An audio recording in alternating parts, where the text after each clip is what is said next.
Eh, jadi gini,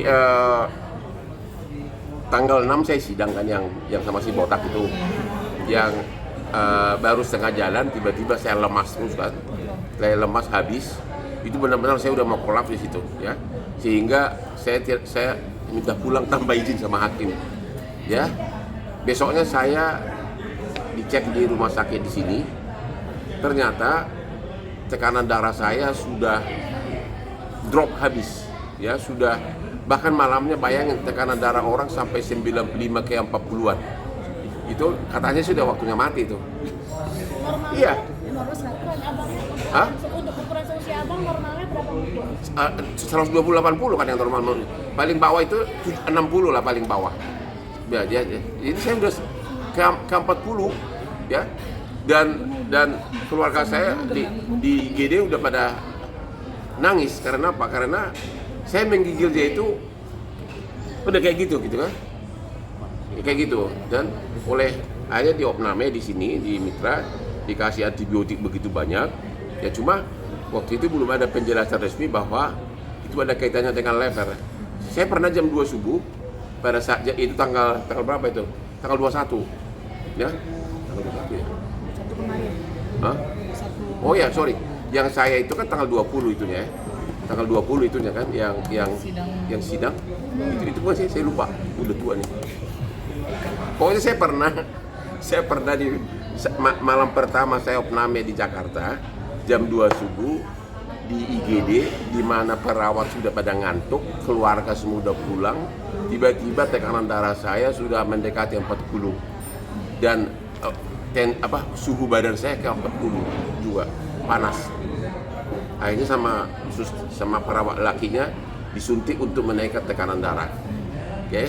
Jadi itu ternyata akhirnya anak saya sudah 3 malam di sini, anak saya langsung udah ke Singapura aja, langsung sewa private jet langsung ke Singapura daripada antri di bandara kan.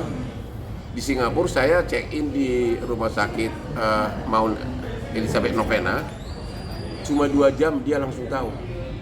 Ternyata saya sudah di USG, kayak namanya abses penyakitnya itu. Abses itu adalah ada kuman masuk ke kamu punya lever, terus kuman ini berperang sama pembuluh darah putih. Kan pembuluh darah putih kita itu kan untuk mematikan kuman kan.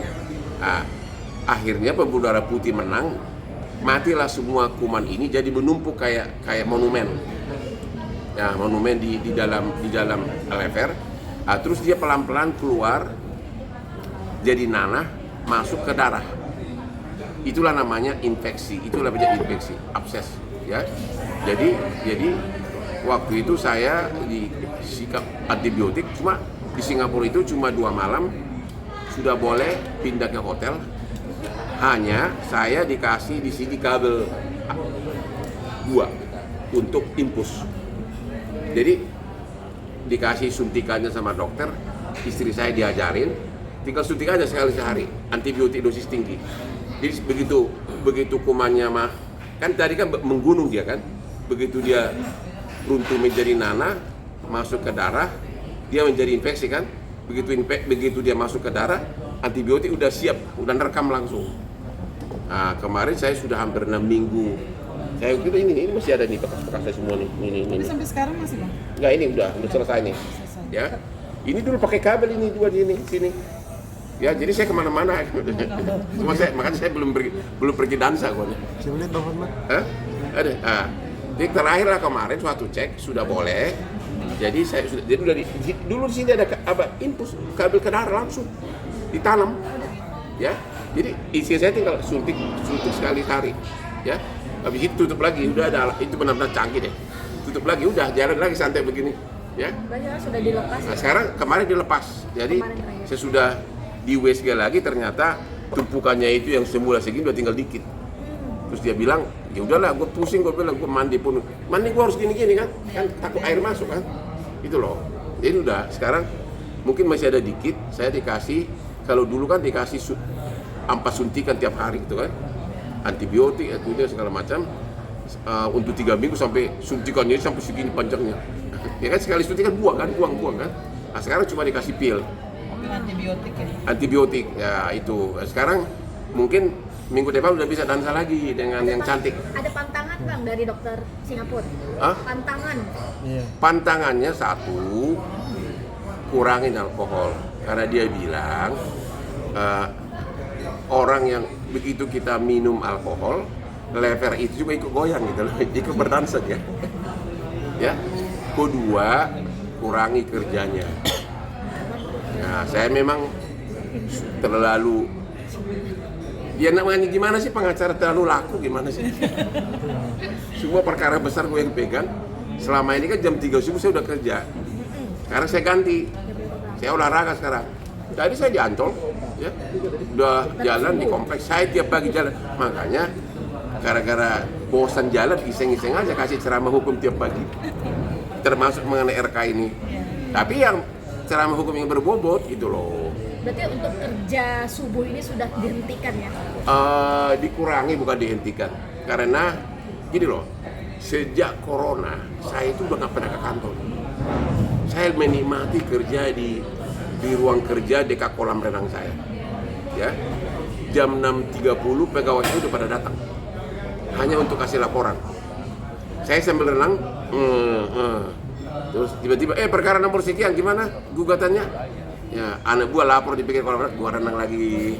Kan kita udah ibarat Bruce Lee kan, udah senior bidang kungfu, jadi apapun dikasih udah langsung gitu loh. Saya kalau meeting sama klien, saya banyak kan di kafe-kafe. Gua nggak pernah ke kantor lagi. Tapi itu lebih efektif. Karena apa?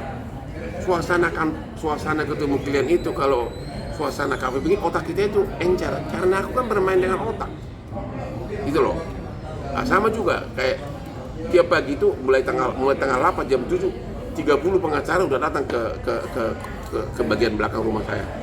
Sudah ada kamar khusus untuk kamar kerja. Ada udah 30 itu sama. Terus sebelah sana ada staf khusus jualan TikTok parfum. Ada lagi di sana ruangan khusus. Ada di sini, ada bagian accounting di sana. Saya cuma pakai celana kolam renang. Jadi kalau mau lihat saya seksi pakai baju renang sambil bicara KUH Perdata, datang ke rumah gua. Bang, tapi untuk makanan ada yang dari? Makanan enggak, oke. Dokter kasih nasihat, hati-hati makan misalnya bebek panggang yang sudah lama digantung. Yang sudah lama digantung, itu katanya bisa masuk bakteri. Kalau berjam-jam digantung di mana itu? Di etalase itu bahaya gitu. Jadi usahakan makan yang langsung, yang habis habis dimasak gitu loh, masih mati kumannya. Itu. Hindari itu. Ya. Hindari makanan yang lama digantung. Ya, kayak bebek panggang lah. Si bakteri itu bisa bersih nggak sih bang? Kan abang bilang dari banyak terus kemudian Apa?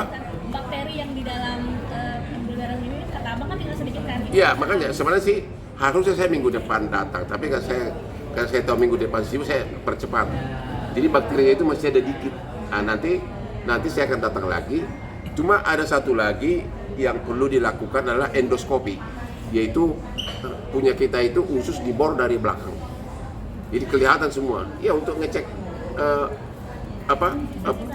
untuk ngecek usus sama semua, apakah ada kanker, apakah ada kotoran atau kuman. Nanti kemarin itu harusnya saya di endoskopi, tapi lupa saya tidak boleh makan obat pengencer darah. Saya lupa, ternyata malam itu saya masih makan. Rupanya 5 hari sebelum di endoskopi harus berhenti pengencer darah. Jadi saya harus berkali ke Singapura nanti. Rencana tanggal 28 di endoskopi. Tapi itu hanya mengecek rutin karena sampai sekarang nggak tahu itu kuman dari mana. Saya kira dulu dari berang-berang, yaitu dia gigit tangan saya. Dokter juga berkata bisa iya bisa tidak. Cuma sebelum digigit oleh berang-berang, istri saya udah bilang, saya pernah malam-malam 2 kali minta obat Panadol. Dekolget yang kedingin apa? Panadol ya? Nah? Paracetamol. Paracetamol ya.